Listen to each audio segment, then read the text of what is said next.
When my mother casually uninvited me from Christmas dinner to please my entitled brother, she forgot one crucial detail. I'd been paying their $7,000 mortgage for 2 years. Time for them to feel the cold reality of winter. I was sprawled across my threadbare recliner, absently flipping through a fishing magazine when my mother's call pierced the quiet November afternoon. The soft hum of my space heater provided background noise as I reached for my phone, expecting her usual weekend check-in. "Hey, Mom," I answered, pressing the speaker button. "Alex," she began, her voice carrying that familiar clipped tone she used when delivering news she'd already rationalized. "Just wanted to let you know you're not coming to Christmas dinner this year."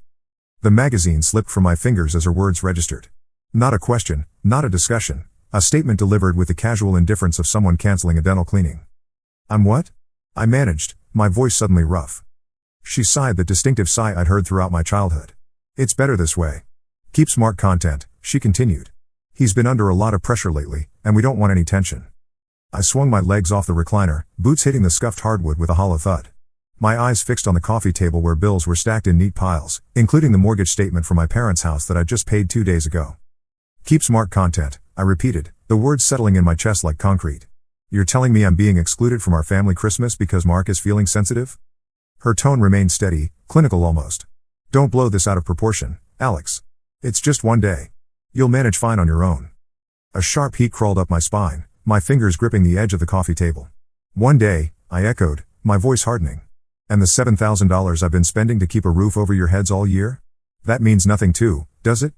Silence stretched between us before she finally muttered, "Let's not make this about that. You offered to help." I let out a harsh laugh. "Offered? I've been covering your mortgage for 2 years. $7,000 just this year because you and Dad couldn't handle the payments after Mark's disaster drained your retirement fund. But sure, I beg to do it." She made a small noise of irritation. "We appreciate it, Alex, but this isn't about money. It's about family. Mark needs this right now. He's in a fragile state." I walked to the window, watching the first flakes of winter snow drift against the glass. "Fragile," I murmured. "Mark needs this. Mark always needs, and I'm always the one paying the price. Not this time, Mom. Enjoy your drama-free dinner." I ended the call, then tossed my phone onto the couch. Mark had always been the golden child. High school quarterback, Dad's fishing buddy, Mom's pride at church socials. Even when his dreams collapsed 2 years ago, he had burned through their retirement savings. $30,000 gone in a failed restaurant venture he swore would change everything. It didn't. The restaurant closed within 6 months. Unpaid vendors filed lawsuits. And Mom cried into her coffee while Dad just shrugged and said, "He'll bounce back." I hadn't argued. I had just stepped up, taken over their mortgage payments because the bank was threatening foreclosure. $600 a month, $7,000 a year, wired straight from my construction supervisor paychecks while Mark posted pictures of ski trips and new golf clubs he hadn't earned. I had let it slide because family was family, until now. Until Mom told me I wasn't welcome at Christmas dinner, the one holiday we all showed up for no matter what. I reached for my laptop, sinking back into the recliner as its worn frame groaned beneath me and logged into the mortgage account I had set up for them. My name was on it. I had been the one calling the bank, scheduling payments, handling the paperwork because Dad couldn't navigate the online system, and Mom had simply smiled and said, "You're just so good with these things, Alex." There it stood, $7,000 drained away this year. Each dollar carved from my overtime hours, my aching back, my pre-dawn shifts spent laboring in winter construction sites.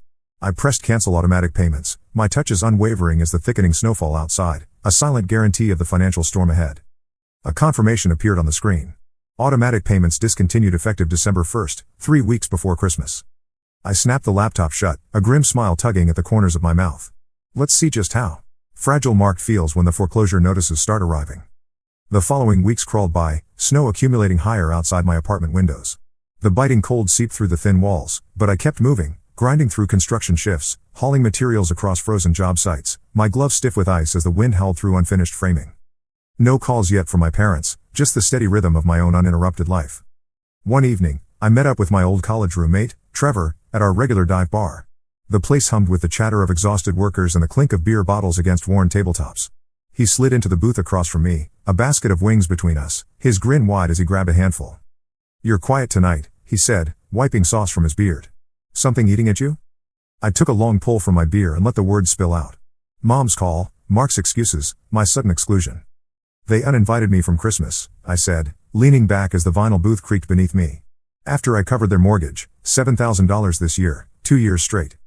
His eyes widened. A wing paused midway to his mouth. "Are you serious? And they just assumed you'd keep paying?" I nodded, grabbing a celery stick from the basket. "Yep. Not anymore. I shut it off. They'll feel it soon. He laughed, a loud burst that earned a sharp look from the bartender. That's cold, Alex, literally. Love it. I smirked, knocking my bottle against his. They chose Mark. I chose me. Mark had always been the center of our family universe. Everything revolved around his needs, his dreams, his failures.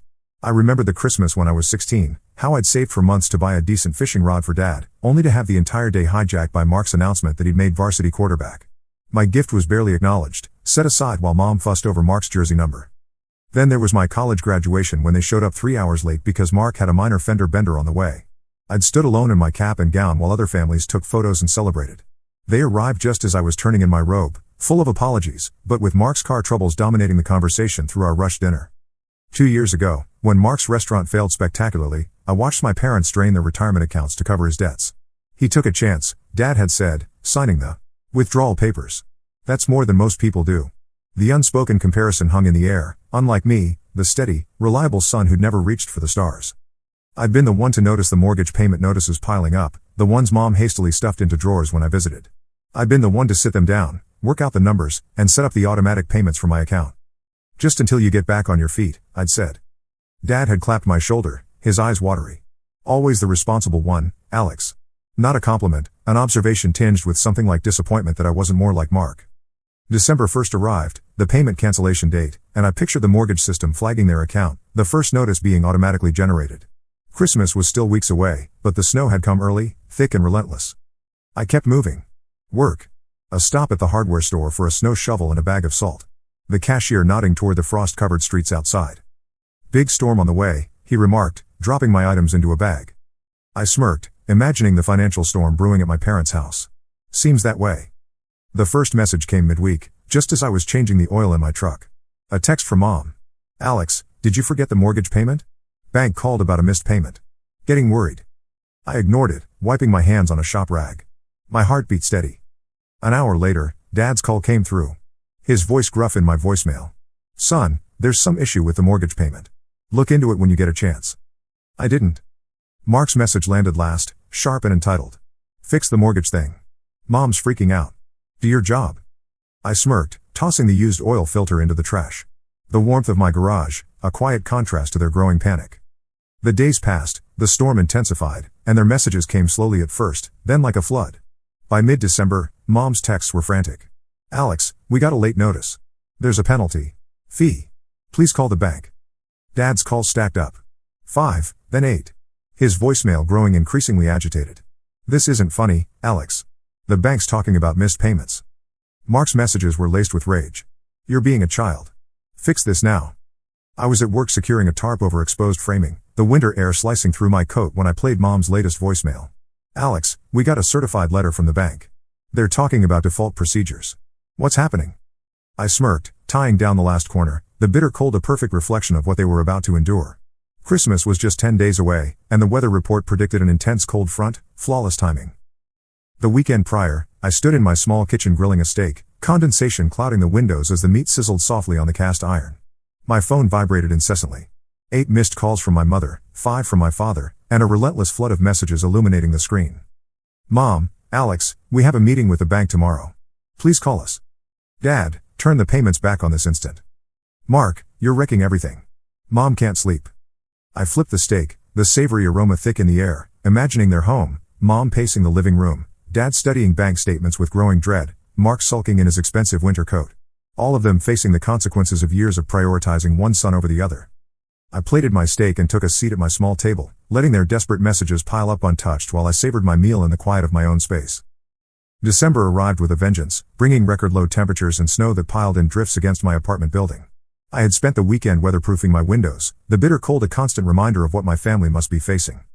Monday morning, I trudged through 8 inches of fresh powder to reach my truck. The job site would be miserable today. Outdoor framing in this weather was brutal, but I had worked through worse. As I scraped ice from my windshield, my phone buzzed in my pocket. Another text from Mom, second notice came today. Please call us, Alex. We don't understand what's happening. I pocketed the phone without responding, my breath clouding in front of me as I climbed into the truck cab. By Wednesday, the temperature had plummeted further. News reports warned of dangerous conditions, especially for homes with inadequate heating.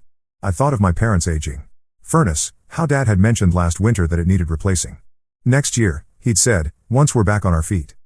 That night, as I microwaved leftover lasagna, my cousin Jamie called. We weren't particularly close, but she lived near my parents and occasionally checked in on them. "Hey, what's going on with Aunt Linda and Uncle Rob?" she asked without preamble. I stopped by yesterday, and the house was freezing. They had space heaters running in every room. I leaned against my counter, watching steam rise from my dinner. "No idea. Haven't talked to them in weeks." "That's weird," she continued, concern evident in her voice. "They mentioned something about bank troubles, and Mark was there, looking like someone had run over his dog. Everyone seemed really stressed." "Family drama probably," I replied noncommittally. "Well, whatever it is, they're in rough shape. Uncle Rob asked if I could loan them money for the heating bill. I've never heard him ask anyone for money before." A small smile played at the corner of my lips. "Did you help them out?" "I gave them what I could, but I'm not exactly rolling in cash," she sighed. "Just thought you should know." They seemed desperate. After we hung up, I sat at my kitchen table, savoring both my meal and the knowledge that reality was finally setting in at my parents' house. Thursday brought another blast of Arctic air and a voicemail from Dad that I played while defrosting chicken for dinner. "Alex," his voice sounded strained, older somehow. "The furnace gave out last night. Repairman says it's shot. We're using space heaters, but the electric bill," he paused, clearing his throat. "Son, whatever this is about, we need to talk. The mortgage, the heat, we can't manage without your help. Please call us back." I deleted the message and continued preparing my meal, humming along to the radio. Outside, snow continued to fall in thick silent sheets. Friday evening, I met Trevor at our usual bar. The place was packed with people escaping the cold, a cheerful buzz of conversation rising above the jukebox's Christmas playlist. I was halfway through describing my date with Sarah when my phone lit up with Mark's name. I declined the call, but seconds later, a text appeared. "You think this is funny? Mom's wearing her coat indoors. Dad's talking about selling his tools to make the mortgage payment. All because you're throwing a tantrum about Christmas dinner? Grow up." Trevor noticed my expression and raised an eyebrow. "Family drama?" I showed him the message, and he let out a low whistle. "Man, they really don't get it, do they? Still making it about the dinner invitation, not the 2 years you've been carrying them." "Exactly," I said, pocketing my phone as it vibrated with another incoming call. "They've never seen me as anything but the reliable backup plan. The one who fixes everything while Mark gets all the attention." "So what happens now?" Trevor asked, signaling the bartender for another round. I shrugged, a weight lifting from my shoulders as I spoke the truth aloud. "They figure it out themselves. They're adults. They made their choice when they decided Mark's comfort was more important than my presence. And if they can't figure it out?" The question hung between us as our fresh beers arrived, foam spilling over the rims. Outside, the storm intensified, wind howling against the windows. I took a long sip, savoring the bitter taste. "Not my problem anymore," I replied, clinking my glass against his. "I've been their safety net for too long. Time they learned to fall without me catching them." 4 days before Christmas, the storm that had been threatening all week finally unleashed its full fury. The meteorologists called it a bomb cyclone, a dramatic pressure drop that transformed our usual winter weather into something apocalyptic. Winds howled at 60 miles per hour, visibility dropped to near zero, and the temperature plummeted to 15 below zero before factoring in wind chill. I'd stocked up on essentials the previous day, my freezer and pantry packed with enough food to last through the holiday weekend. The construction site had shut down until after Christmas, too dangerous to work in these conditions, giving me an unexpected paid vacation. I spent the morning in sweatpants, nursing coffee while watching the storm rage outside my living room window. My phone had been quieter the past 2 days. Perhaps they'd finally gotten the message that I wasn't coming to their rescue this time. The last text from Mom had simply read, "We're disappointed in you, Alex." No mention of the mortgage, the heating, or Christmas dinner. Just disappointment. Their default emotion when it came to me. Around noon, as I was assembling a sandwich, the power flickered once, twice, then stabilized. The radio warned of widespread outages across the county. I checked my emergency supplies, flashlights, batteries, the camping stove I kept for fishing trips, and felt secure in my preparation. Unlike my parents, I'd planned ahead. The knock came at 2:17 p.m. At first, I thought it was just debris hitting my door, thrown by the violent wind, but then it came again. 3 sharp raps, unmistakably human. I approached cautiously, peering through the peephole. Mark stood there, snow crusted on his expensive parka, his face red from the cold, his expression a mixture of anger and desperation I'd never seen before. For a moment, I considered pretending I wasn't home, but curiosity won out. I unlatched the deadbolt and opened the door, the wind immediately forcing its way inside, bringing a swirl of snow and bitter cold. "What the hell are you doing here?" I demanded, stepping aside as he pushed past me into the warmth of my apartment. He stomped snow from his boots, his breathing heavy. "You wouldn't answer your phone," he said, unwrapping his scarf with trembling fingers. "Someone had to come." "In this?" I gestured toward the window where the storm continued its assault. You could have killed yourself driving in this weather. I didn't have a choice. He removed his gloves, revealing raw, chapped hands. The furnace is completely dead. The house is down to 40 degrees inside. Mom and Dad are huddled in the living room with space heaters, but the power keeps going out. I crossed my arms, unmoved. And this concerns me. How? His eyes narrowed, a familiar flash of the entitlement that had defined our relationship since childhood. Don't play dumb, Alex. We know you canceled the mortgage payments. The bank called Dad yesterday. They're starting foreclosure proceedings after the holidays. 3 missed payments, and they're already threatening to take the house. Sounds like a problem for you and them to solve, I replied, walking to the kitchen to resume making my sandwich. Want one? I've got turkey and Swiss. He followed me, incredulous. Are you serious right now? Our parents might lose their home in the middle of the worst winter storm in decades, and you're offering me a sandwich? I sliced through the bread with precise strokes. They're not helpless, Mark. They're adults who made choices. They chose to drain their retirement for your failed restaurant. They chose to prioritize your comfort over my presence at Christmas. And now they're facing the consequences of those choices. This is about the Christmas dinner? He laughed, a harsh sound devoid of humor. You're punishing our parents because Mom didn't want drama at the table? Grow up. I set down the knife, turning to face him fully. No. This is about 2 years of carrying a family that never appreciated it. 2 years of paying a mortgage that should have been covered by the retirement fund you burned through. 2 years of being the reliable son who gets pushed aside whenever golden boy Mark needs coddling. His face flushed deeper, not just from the cold now. That's not fair. I tried with the restaurant. You failed, I cut in, spectacularly. And instead of facing the consequences, you let Mom and Dad sacrifice their security.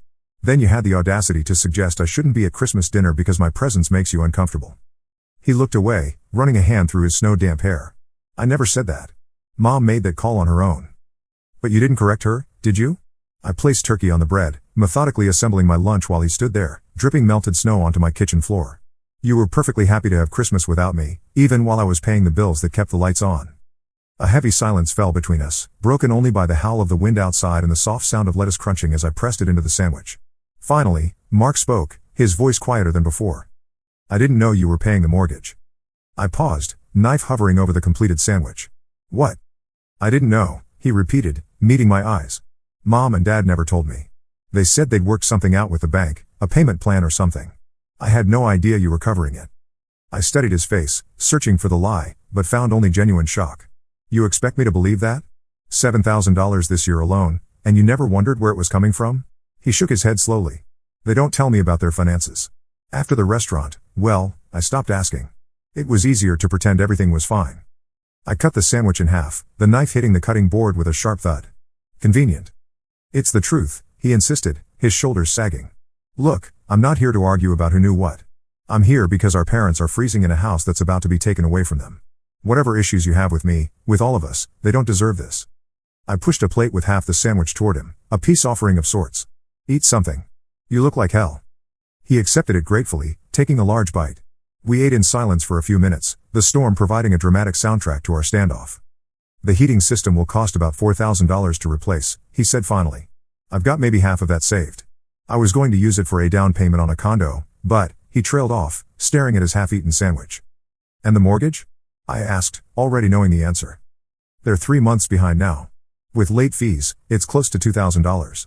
The bank wants it all before they'll stop the foreclosure process. I leaned against the counter, studying my brother, really looking at him for perhaps the first time in years. His designer coat couldn't hide the exhaustion in his posture, the worry lines that hadn't been there last time we'd seen each other. Golden boy Mark finally facing reality. So you came to ask for money, I stated flatly. He nodded, swallowing hard. Yes. But not just that. I came to ask you to come home for Christmas. I laughed, the sound sharp in the quiet kitchen. Now you want me there when you need my checkbook? No, he said, meeting my gaze steadily. Because I was wrong. We all were. And because they're our parents, and they need both of us right now. The wind rattled my windows, a particularly violent gust that made the glass shudder in its frame. Somewhere in the distance, a transformer exploded, a brief flash of blue visible through the swirling snow. The roads are impassable, I said after a long moment. Even if I wanted to help, we couldn't. Get back to them today. Mark set down his plate, determination hardening his features. Then we leave first thing tomorrow, together. I stared at him, this brother I'd resented for so long, and felt something shift inside me. Not forgiveness, not yet, but perhaps the first crack in a wall I'd built years ago. I'll think about it, I said finally. You can take the couch tonight. Morning arrived with eerie silence. The howling winds had ceased, leaving behind a transformed landscape. Pristine white drifts sculpted into waves, cars buried to their windows, tree branches sagging under the weight of ice. The storm had moved on, but its aftermath remained, a frozen wasteland bathed in brilliant sunshine that did nothing to warm the sub-zero air. I found Mark already awake, staring out at the snow-covered parking lot, a mug of coffee clutched between his hands. Roads are still unplowed, he said without turning around, but the highway department says they're working on the main routes. Should be passable by noon. I grunted, making my way to the coffee pot. I'd slept poorly, my mind churning with conflicting emotions, lingering resentment warring with growing concern. The image of my parents huddled around space heaters in a freezing house had infiltrated my dreams. I've been thinking about what you said yesterday, Mark said, finally turning to face me, about carrying the family for 2 years. I poured coffee into my mug, not responding. I want you to know I'm going to pay you back, he continued. Every cent. It might take time, but I'll do it. I raised an eyebrow. With what money? Last I heard, you were barely making rent. He set his mug down. I got a job last month. Nothing glamorous, assistant manager at Riverton Grill, but it's steady. A regular job? I couldn't keep the surprise from my voice. Not another entrepreneurial opportunity? He smiled slightly, acknowledging the dig. Yeah. A regular job with a regular paycheck. After the restaurant failed, I had to face some hard truths about myself. I studied him over my mug, noting the absence of his designer watch, the haircut growing out rather than freshly trimmed, small signs of someone learning to live within their means. We should pack some supplies, I said finally. If the power's still out at Mom and Dad's, they'll need food, batteries, maybe extra blankets. By 11, we'd loaded my truck with emergency supplies and set out in silence, the truck's tires crunching over packed snow. The 20-mile drive to our parents' house would normally take 30 minutes, but today it took nearly an hour and a half. As we rounded the final curve, our parents' 2-story farmhouse came into view. No smoke rose from the chimney. No light shone in the windows. The place looked abandoned, frozen in time under a blanket of snow. Looks like the power's still out, I observed, pulling into the driveway and cutting the engine. Mark nodded, suddenly looking anxious. What are you going to do? About the mortgage, I mean. I stared at the house where I'd grown up, memories flooding back, summer barbecues on the back deck, Dad teaching me to throw a baseball in the side yard, Mom's flower gardens that lined the front walkway, now buried under snow. For all its flaws, this place had shaped me. Let's just get them through this storm first, I answered honestly. We gathered supplies from the truck bed, arms loaded with bags and boxes as we trudged through knee-deep snow toward the front door. Before Mark could knock, the door swung open, revealing our mother wrapped in multiple layers of sweaters, her face pale with cold, but lighting up at the sight of us. Mark, you made it back. Her words cut off as she registered my presence beside him. Alex? You came too? The surprise in her voice stung, but I forced a smile. Brought some supplies and a heater. She stepped back, allowing us inside. The house was frigid, my breath visible in the air. In the living room, Dad sat bundled in blankets beside a small space heater, looking older and more vulnerable than I remembered. He stood shakily when he saw me, confusion and hope warring on his face. Son, I didn't expect, after everything. I set down my boxes, suddenly uncertain what to say. The anger that had fueled me for weeks seemed to dim in the face of their obvious distress. Mark broke the awkward silence, his voice unnaturally bright. Look who I found. And he brought a better heater, food, everything we need until the power's back. Mom stepped forward hesitantly, her hands twisting together. Alex, about Christmas, we should've. Let's get this heater set up first, I interrupted, not ready for that conversation yet. You're both freezing. We can talk after everyone's warm. Dad nodded, relief evident in his eyes. Good to have you home, son. I didn't correct him. This wasn't home anymore, and I wasn't staying. But as I knelt to unpack the propane heater, catching Mark's grateful nod, I acknowledged that something had shifted. That evening, after we'd restored some warmth to the house and eaten a simple dinner by lantern light, Mom finally broached the subject we'd all been avoiding. The bank called yesterday, she said quietly, her hands wrapped around a mug of tea. They said the automatic payment stopped 3 months ago. I met her gaze steadily. Yes. Why, Alex? Dad asked, his voice more hurt than angry. We needed that help. You needed it, I agreed, but you didn't value it. Or me. The words came easier than I expected. You excluded me from Christmas dinner like I was nothing, while I was keeping a roof over your heads. Mom's eyes filled with tears. I made a terrible mistake. I thought I was trying to keep peace. By throwing me away, I finished for her. No, she protested weakly. Never that. I just always chose Mark, I said. Every time it mattered. Mark, who had been silent, spoke up. They did. You're right. He looked at our parents. We all failed, Alex. Me most of all. Dad's shoulders slumped. I never meant to make you feel less important, son. You were always so capable, so steady. I guess I took that for granted. We both did, Mom added softly. Please forgive us, Alex. We can't lose you too. I looked around at these three people, my family, all of them finally seeing me, perhaps for the first time. The anger that had sustained me these past weeks was still there, but less sharp, less consuming. I'm not ready to forgive yet, I said honestly. But I'm here now. Let's get through this storm first. See where we stand after. Dad nodded, understanding in his eyes. One day at a time. I stood and moved to stoke the fire in the wood stove we'd managed to get working. Outside, the temperature was dropping again, another cold front moving in. But in here, despite everything, there was warmth beginning to return, not just to the house, but to something I thought had frozen for good. The storm had changed all of us. Whether those changes would last beyond the winter thaw remained to be seen. But for now, in this moment, it was enough to know that sometimes the coldest reality can lead to the warmest truth, that even broken families can begin to heal, if everyone is finally willing to feel the chill of consequence.